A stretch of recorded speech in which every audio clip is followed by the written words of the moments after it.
Bonjour client d'Inexis, Fred Bergeron.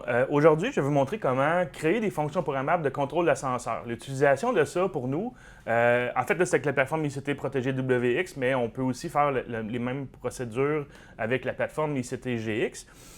Essentiellement, ça va permettre, par exemple, à un concierge ou à un opérateur à l'accueil d'un bâtiment de permettre à un visiteur d'accéder à un étage, mais aussi de permettre une durée de temps entre que le visiteur puisse arriver à la cage d'ascenseur, faire l'appel de l'ascenseur, puis entrer dans un des ascenseurs disponibles pour aller à l'étage en question. OK? Pour ce faire, on utilise une fonction programmable de contrôle d'ascenseur, comme je vous l'ai dit, puis aussi on a un temps de déverrouillage qu'on peut configurer plus long qu'un temps de déverrouillage normal quand, par exemple, un utilisateur avec une carte va avoir un accès dans l'ascenseur. OK? Pour ce faire, j'ai créé un module d'expansion de sortie programmable que j'appelle virtuel. OK? Ça me permet d'un coup de créer plusieurs sorties programmables que je peux utiliser pour différentes applications. Là, dans l'application précise, ici, c'est pour du contrôle d'étage en ascenseur. OK? Donc, voici comment c'est fait. Vous allez voir, c'est relativement simple, puis ça peut vous rendre la tâche plus facile si vous avez une application du genre sur un site.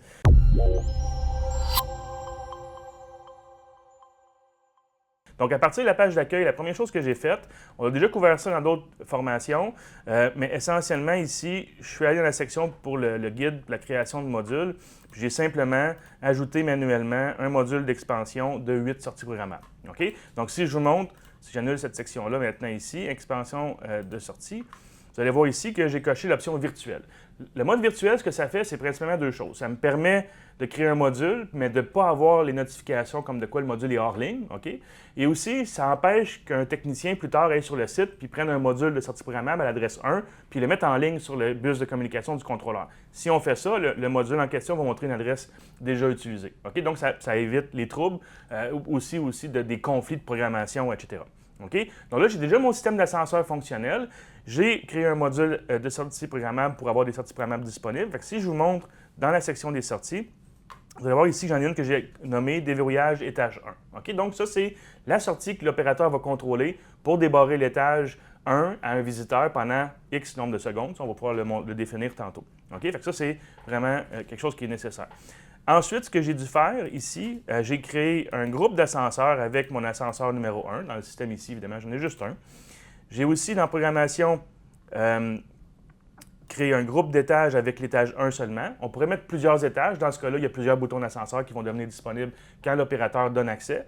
OK? Ça, c'est vraiment nécessaire. Donc, j'ai groupe d'étages, groupe d'ascenseur et une sortie programmable. C'est la base de ce que j'ai besoin pour finaliser la programmation. Donc, ici, dans la section d'automatisation, on va aller dans les fonctions programmables. On a créé une fonction avec le type en mode contrôle d'ascenseur. Et si j'ouvre les propriétés ici, la première option ici dit, c'est quand j'active l'output, la sortie programmable pour déverrouiller l'étage 1, c'est quand la sortie s'active que le reste des fonctions vont se déclencher. Donc, on simule un déverrouillage. On a la sortie à vérifier qui est le bouton dans la liste de statuts pour l'étage 1. Le groupe d'ascenseur, le groupe d'étage, ici, c'est l'heure du jeton. Essentiellement, c'est combien de temps qu'on laisse le bouton disponible dans l'ascenseur. Normalement, moi, je mets 2 minutes, donc 120 secondes. J'ai mis ça plus court pour des raisons de démonstration ici. OK? Un coup que la fonction est programmée, on sauvegarde.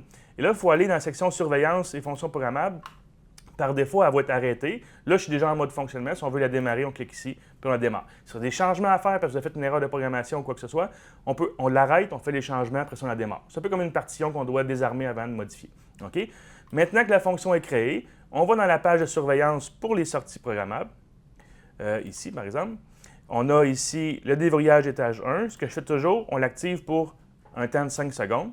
OK? Parce qu'on sait que la sortie va redevenir en état normal pour qu'on puisse faire l'action encore plus tard.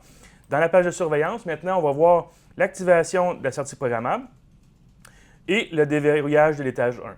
Dans environ 20 secondes, l'étage va se refermer, donc le bouton ne sera plus disponible pour quelqu'un d'autre de l'ascenseur. OK? Donc, essentiellement, on a eu besoin d'un module virtuel, de sortie programmable virtuelle, groupe d'étage, groupe d'ascenseur et une fonction programmable. On fait ça pour chaque étage qu'on doit contrôler indépendamment et à partir de ce moment-là, l'agent de sécurité ou le concierge peut lui-même faire le contrôle de ces sorties-là ou de ces étages-là, pour les visiteurs.